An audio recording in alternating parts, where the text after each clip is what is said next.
New ইয়র্কে বাংলাদেশের consulate অফিসে হামলা ও ভাঙচুর চালিয়েছে যুক্তরাষ্ট্র আওয়ামী লীগের নেতাকর্মীরা। 25 আগস্ট সোমবার এ হামলার ঘটনা ঘটে।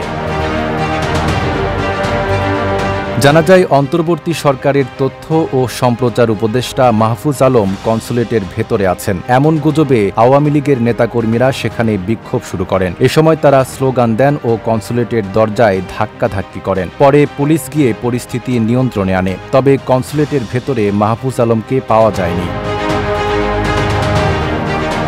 এ ঘটনায় তীব্র নিন্দা জানিয়েছেন মেক্সিকোতে নিযুক্ত বাংলাদেশের রাষ্ট্রদূত মুশফিকুল ফজল আনসারি। তিনি এক সামাজিক যোগাযোগ মাধ্যমে লিখেছেন, নিউ ইয়র্ক কনস্যুলেটে আওয়ামী লীগ সমর্থিত দুষ্কৃতিকারীদের হামলা ও ভাঙচুর অগ্রহণযোগ্য। এদের বিরুদ্ধে অবিলম্বে আইনানুগ ব্যবস্থা নিতে হবে।